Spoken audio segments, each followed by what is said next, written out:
এরপরে বাবা মার বাড়িতে যাওয়া প্রত্যেকটা বিবাহিত মেয়েরই একটা অন্যরকম আনন্দ, যে আনন্দটা আসলে ভাষায় প্রকাশ করার মতো না। এই অনুভূতিটা আসলে একমাত্র যারা বিবাহিত মেয়েরা আছেন তারাই বুঝতে পারবেন যে বিয়ের পরে বাবা মার বাড়িতে যাওয়াটা কতটা আনন্দের, কতটা সুখের। আসলে বাবা মার বাসা যেরকমই হোক না কেন, মেয়ের কাছে কিন্তু তার বাবার বাড়ি এক সুখের রাজ্য। বাবা যতই গরিব হোক, প্রত্যেকটা মেয়ের কাছেই কিন্তু তার বাবার বাড়িটা একদম রাজপ্রাসাদের মতো মনে হয়, কারণ এখানে তার ছোটবেলা থেকে অনেক রকম স্মৃতি জড়িত, হাসি কান্না সবকিছু, প্রত্যেকটা স্মৃতি ঘিরে থাকে এই বাবার বাড়িতে।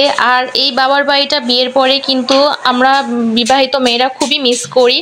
আর বিয়ের পরে তো বাবা মার বাড়িতে সেভাবে আসা হয় না, কয়েকদিনের জন্য বেড়াতে আসে অতিথি হয়ে। আর ভাবতেই কেমন লাগে তাই না, যে বাড়িতে আমরা ছোটবেলা থেকে বড় হয়েছি, কত রকম স্মৃতি, কত কি ভাই বোন বাবা মা কত সুন্দর একসাথে মিলেমিশে থাকতাম, আর হঠাৎ করেই সেই মেয়েটা বিয়ের পরে কিন্তু সেই মেয়েটা তার বাবার বাড়িতে অতিথি হয়ে আসে কয়েকদিনের জন্য। কেমন যেন একটা আমাদের সমাজ ব্যবস্থা, তাই না? ভাবতেই যেন কেমন লাগে, আমার তো অনেক খারাপ লাগে। কি আর নিয়মটা যেন কেমন, যদি আমরা সবাই একসাথে থাকতে পারতাম কতই না ভালো হতো, তাই না? তবে এটা কিন্তু একটা অন্যরকম আনন্দ, বিয়ের পরে বিবাহিত মেয়েরা আমরা যখন বাবার বাড়িতে কয়েকদিনের জন্য বেড়াতে আসি, কতটা আনন্দ নিয়ে আসি।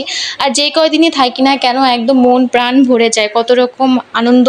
আর বাবার বাড়িতে আসলে সব রকম চিন্তা থেকে যেন মুক্তি পাওয়া যায়, মানে চিন্তাগুলো সবসময় দূরে থাকে। তো এই দিকে এই তো আমার ছেলে এসে কিন্তু তার নানুর সাথেই তো খেলাধুলা শুরু করেছে, আর এই দিকে তো এসে খাইতে বসছি আমরা।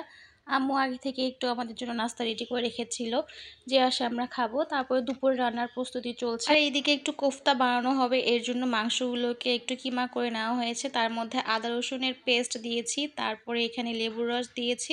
আর বাবার বাসায় আসলেই শুধু খাওয়ার উপরেই থাকি, কোনো কাজ বাজ নাই, সারাদিন শুধু খাই আর মোবাইল টিপি। আর এই দিকে তো আমার বাচ্চাকেও আম্মু সবসময় দেখাশোনা করে, এই দিক থেকে একটু শান্তি পাওয়া যায়, যে বাচ্চাটা আম্মুকে দিয়ে নিশ্চিন্তে থাকা যায়, একটু নিশ্চিন্তে বসে থাকা যায়। আর যখন বাসায় থাকি তখন তো সবসময় চোখে চোখে রাখা লাগে। আর এদিকে কিন্তু আম্মু এই যে পরিমাণ মতো সব কিছু দিয়েছে, গোলমরিচের গুঁড়া দিয়েছে, ধনিয়া গুঁড়া, জিরা গুঁড়া, মরিচের গুঁড়া, তারপরে যা যা আর কি মশলা লাগে, গরম মশলার গুঁড়া, তারপরে এই যে এখানে একটু কর্নফ্লাওয়ার দিয়েছে। কর্নফ্লাওয়ার দিলে কিন্তু এটার বাইন্ডিংটা ভালো আসে, অবশ্যই কর্নফ্লাওয়ার দিতে হবে। আর এখন এই তো আমি একটু ভালোভাবে মেখে নিচ্ছি, আম্মু সব ধরনের মশলা দিয়েছে, এখন আমি খুব ভালোভাবে মেখে নিচ্ছি। আসলে কোপ্তাটা এক একজন এক একভাবে রান্না করে, আর এক একজনের রান্নার ধরন এক এক রকম, তো আম্মু এইভাবেই রান্না করে।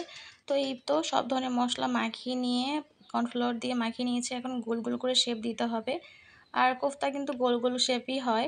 আর এইদিকে কিন্তু তারপরে এই যে কোপ্তাগুলো কিন্তু ভাজতেও দেওয়া হবে, কোপ্তাগুলো ভেজে নেওয়ার পরে এই তো কোপ্তা কিন্তু সবসময় গরম তেলের মধ্যেই ভাজা লাগে, আর গরম তেলের মধ্যে ছেড়ে দিলে কিন্তু বেশি ভালো হয়। আর যদি তেল একদম হালকা গরম থাকে তাহলে কিন্তু ভেঙে যায়। তো তারপরে এই তো কোফতাগুলো হয়ে গেল, আর এইদিকে কিন্তু এই যে আমরা খেতেও বসেছি। খাওয়া দাওয়ার প্রথমে আর ভিডিও করতে মনে নাই। আর এই তো আজকের ভিডিওটা এই পর্যন্তই।